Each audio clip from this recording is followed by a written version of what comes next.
Barbara Ann had grown up in the East Tennessee mountains. She knew everything she needed to do to take care of herself and any family she might have. Tommy Joe had grown up there, too, so it was no surprise when the two of them decided to get married. According to mountain tradition, the whole community came together and helped them build their new house deep in the dark woods. It was just a two-room cabin for now, but they planned on adding to it later. On the day of the wedding, everybody from the community came to see them say their vows. Barbara Ann brought a loaf of bread as a symbol of the fact that she knew exactly what she needed to do to take care of her family. Tommy Joe brought a side of venison that he had killed and dressed himself to show that he would always be a strong provider for her. After the ceremony, they moved into their cabin to start the perfect life for themselves in the mountains. A few days later, Tommy Joe decided it was time to go hunting again. So he got some of his fellas together, and they agreed to meet at his house the next morning. For some reason, the fellas didn't show up, but Tommy Joe decided to go on his own. Barbara Ann tried her best to keep him from going. She pleaded and begged, saying, "Tommy Joe, you know that old creature will get ya. That will make you crazy if you're caught out there by yourself." But she couldn't do anything to stop him. Everybody knew since the time they were little not to mess with that in the woods. But Tommy Joe was going out there anyway. It was a good chance for him to show off his hunting skills for his new bride. That whole day while Tommy Joe was gone, Barbara Ann worked around the house like she always did. But she couldn't help but worry about her husband out there all alone in those dark woods. She tried to wash a load of clothes, but the smell of Tommy Joe on those clothes kept her from doing a very good job. She tried to bake some bread, but for some reason, it never would rise. Suddenly, Barbara Ann heard a blood-curdling wail from deep in the forest. She paced from the kitchen to the porch and back again, about every 5 minutes, wringing her hands, terrified about her husband's fate. The sun was starting to sink below the rocky cliffs, and darkness was consuming the land. Where could he be? Hours later, Tommy Joe finally came stumbling out of the woods. Barbara Ann came rushing out of the cabin, then froze in her tracks. She took one look at him and knew immediately that her worst fears had been realized. Tommy Joe had seen the Ua. Tommy Joe's eyes were wild, and they flitted from one side to the other, back and forth. His hair stood on end in all directions, his clothes were torn and ragged, and there were cuts and scrapes all over his body. It took her a long time to get him into the cabin and settle him down enough to lie quietly in his bed. By that time, all the folks around had heard about Tommy Joe. They raced up to the house with food and offers to help,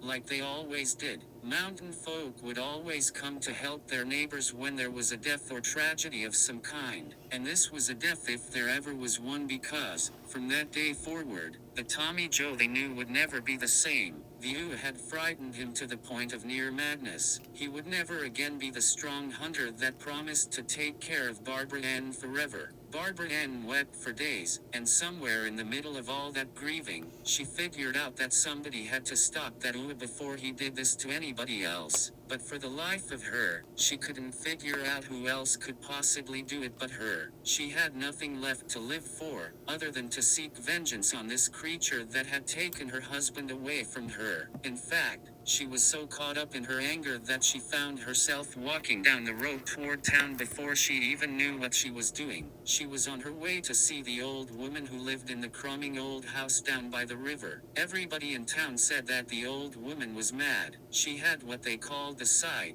and nobody, including Barbara Ann, wanted to have anything to do with her. But Barbara Ann marched on, her anger pushing her forward. Before she knew it, Barbara Ann found herself on the rickety old porch of the old woman's home. The door creaked open before she could knock, and the old woman peered out from the darkness of her home, dressed head to toe in a tattered black dress. She was as ugly and scary as the townspeople had said, with scaly skin, long and stringy white hair, and dark, menacing eyes. "Come in, young one," the old woman cryptically whispered to Barbara Ann. "I've been waiting on you." Barbara Ann walked timidly into the house. She could see nothing in the musty darkness except a fire roaring in a massive stone fireplace. The old woman offered her a seat by the fire and listened to Barbara Ann nervously tell the story of the Ua and her young husband. When Barbara Ann was finished, The old woman nodded and said, "Yes, yes, I think I can help you." The old woman left the room for a moment, then came back with what looked like a mask and gave it to Barbara Ann. As Barbara Ann held it up in the firelight, she shuddered. It was the ugliest thing she had ever seen. It looked like a big,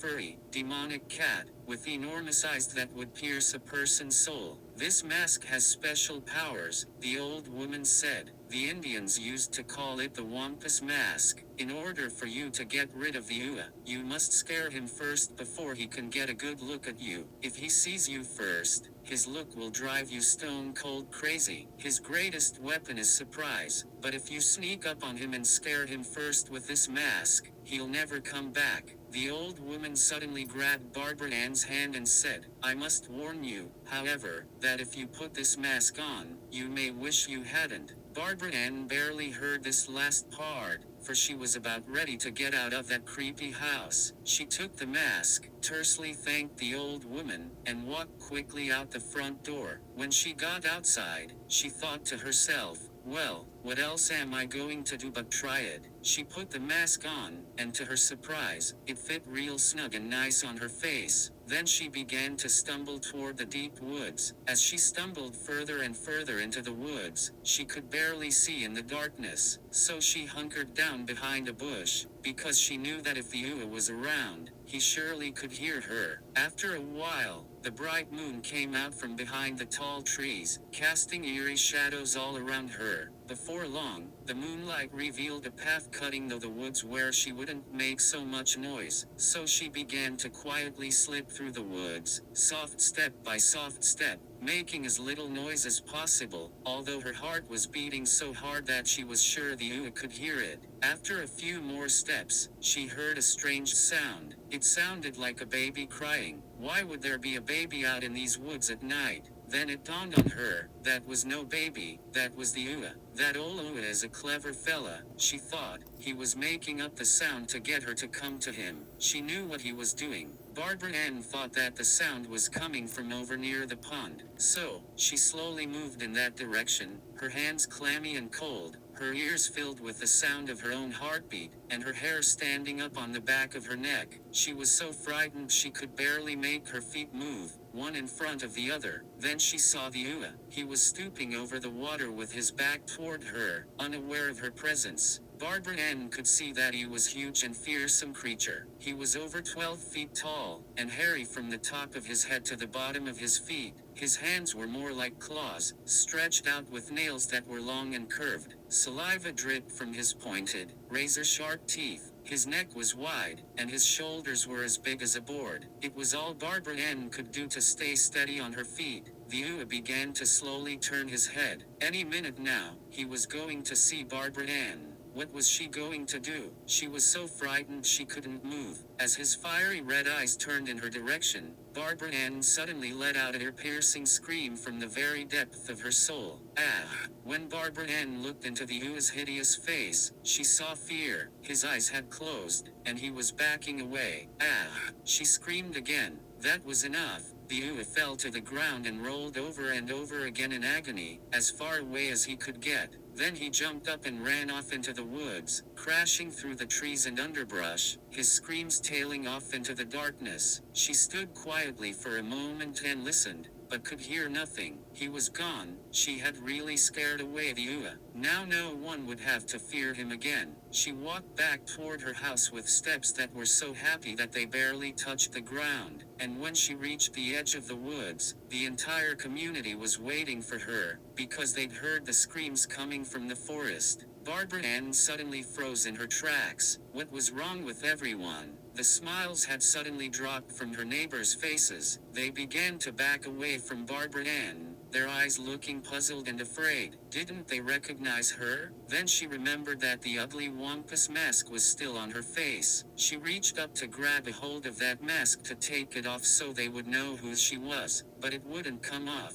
It was stuck, and then she looked down at her hands. To her horror, she saw that weren't hands anymore. but were furry paws, like a cat's paws. Her feet had changed into furry cat's paws as well. She knew at that moment that this was what the old woman had meant when she said that she'd regret wearing that Wampas mask. She would forever be a cat. To this day, they say that if you go into those wooded mountains up around East Tennessee, you may find a cabin with a crazy old man inside, pacing back and forth, still terrified of those deep, dark woods around his home. And you might also spot a wildcat that walks on its hind legs and spends most of its nights wandering in those woods, making sure no harm comes to the mountain people. And that's the story of the Wampas mask.